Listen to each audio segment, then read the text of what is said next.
ବାପଘର ଶାଶୁଘର ବଡ଼ କିଏ? ସ୍ୱାଧୀନତାର 75 ବର୍ଷ ପରେ ଆଜି ନାରୀ ମନରେ ପ୍ରଶ୍ନବାଚୀ ସୃଷ୍ଟି ହୋଇଛି। ବାପଘର ଆଉ ଶାଶୁଘର ମଧ୍ୟରୁ ବଡ଼ କିଏ? ଝିଅକୁ ଜନ୍ମଦାତ୍ରୀ ଜନ୍ମ ଦେଇ କିଛି ବର୍ଷ ପରେ କାହିଁକି ଘର ଛାଡ଼ି ଚାଲିଯିବାକୁ ବାଧ୍ୟ କରେ? ଝିଅକୁ ଜନ୍ମ ଦେଇ ଲାଳନ ପାଳନ କରି ପର ଘରକୁ କାହିଁକି ବିଦା କରିଦିଅନ୍ତି?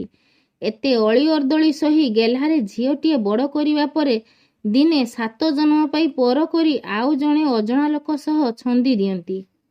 ବାପ ମା ସମେତ ରକ୍ତ ସମ୍ପର୍କୀୟମାନେ ଶାଶୁଘର ନିଜର, ଆମେ ପର ବୋଲି ବୁଝାଇ ଦିଅନ୍ତି।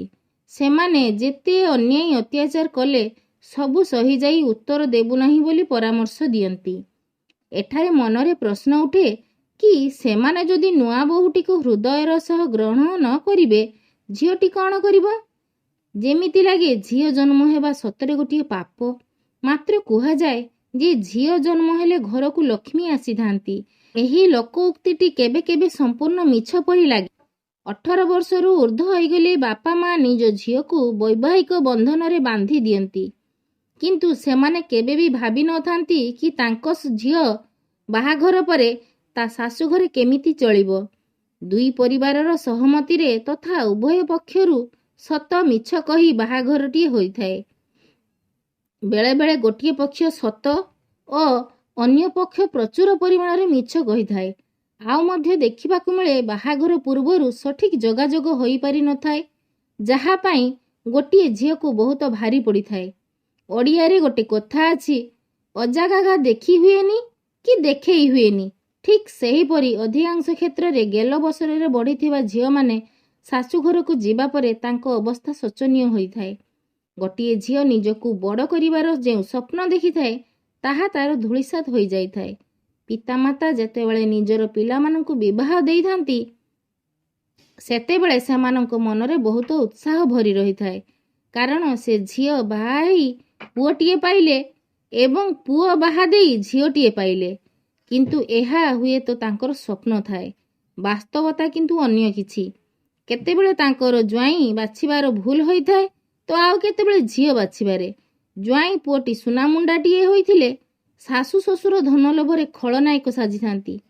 ସାଧାରଣତଃ ଶାଶୁ ଶ୍ୱଶୁରଙ୍କ ମନରେ ଥିବା ଲୋଭ ଯୋଗୁଁ ଏପରି ହୋଇଥାଏ। ବେଳେବେଳେ ମଧ୍ୟ ସେମାନେ ତାଙ୍କ ଚକ୍ରବ୍ୟୁହରେ ଛନ୍ଦି ଦେଇ ଜନ୍ମଦାତା ଜନ୍ମଦାତ୍ରୀଙ୍କ ଠାରୁ ଅଲଗା କରିବାକୁ ଚେଷ୍ଟା କରିଥାନ୍ତି। କିନ୍ତୁ ସେଭଳି ନୃଶଂସ ଶାଶୁ ଶ୍ୱଶୁର ଭୁଲି ଯାଇଛନ୍ତି ଯେ ସେମାନେ ବି ହୁଏତ ଗୋଟିଏ ଝିଅର ଜନ୍ମଦାତା ଓ ଜନ୍ମଦାତ୍ରୀ। ନବବଧୂଟି କେବେ ବି ବୁଝିପାରେନି କି ତାର ପ୍ରକୃତ ନିଜର କିଏ। ପିତୃ ମାତୃ ଋଣରେ ଭାରାକ୍ରାନ୍ତ ଝିଅ ଋଣ ପରିଶୋଧ କରିବ ନା ଜଣେ ଅଚିହ୍ନା ଅଜଣା ପରିବାରର ପାହାଡ଼ ଭଳି ଦାୟିତ୍ୱକୁ ମୁଣ୍ଡାଇବ। ଦାୟିତ୍ୱ ତୁଲାଇ ନ ପାରିଲେ କେବଳ ନିନ୍ଦା ଅପବାଦ ମିଳିବ। ଅନେକ କ୍ଷେତ୍ରରେ ନୂଆ ବୋହୂ ଶାଶୁଘର ଲୋକଙ୍କ ପାଇଁ ଦାସୀ ବା ଚାକରାଣୀଟିଏ ପରି। ସାମାଜିକ ଜୀବନର ଦୋମୁହାଁ ରୀତିରେ କେବଳ ଝିଅଟିଏ ହିଁ ଆଜିକା ସମୟରେ ବଳି ପଡ଼ୁଛି। ହିନ୍ଦୁ ବୈବାହିକ ବନ୍ଧନ ଅନୁସାରେ ଗୋଟିଏ ନାରୀ ବିବାହ ପରେ ନିଜର ବ୍ୟକ୍ତିତ୍ୱ ହରାଇ ବସିଥାଏ। ଏପରିକି ନିଜର ନାମ, ସଂଜ୍ଞା, ଗ୍ରାମ, ପିତାମାତା, ପରିବାର, ପରିଚୟପତ୍ର ଠାରୁ ଆରମ୍ଭ କରି ତାର ଚାଲିଚଳନ ସବୁକିଛି। ତା ମନରେ କେତେ ଦୁଃଖ ଯନ୍ତ୍ରଣା ଅଛି ତାହା କେହି ମଧ୍ୟ ବୁଝିବା ପାଇଁ ଚେଷ୍ଟା କରନ୍ତି ନାହିଁ। ତଥାପି ମଧ୍ୟ ସେ କାହାକୁ କିଛି କହିନଥାଏ, ସବୁ ସହିଯାଏ। ଓଲଟା ସେ ନିଜକୁ, ନିଜ ଜନ୍ମ କଲା ବାପା ମା, ଏ ସମାଜ ଓ ଭାଗ୍ୟକୁ ନିନ୍ଦା କରି ନିଜକୁ ନିଜେ ମଶାଣି ଜୁଇରେ ଜଳି ଯାଇଛି ଭାବି ଆଖି ଲୁହକୁ ଓଠ ପିଇ ଖୁସିର ଅଭିନୟ କରି ବଞ୍ଚିବାକୁ ଚେଷ୍ଟା କରେ। କିନ୍ତୁ ସ୍ୱାମୀ ଶାଶୁ ଶ୍ୱଶୁରଙ୍କୁ ପଦେ ହେଲେ କିଛି କହେ ନାହିଁ। ବିବାହ ପରେ ନାରୀର ବିରାଟ ପରିବର୍ତ୍ତନ ଘଟେ, କିନ୍ତୁ ପୁରୁଷର ନୁହେଁ।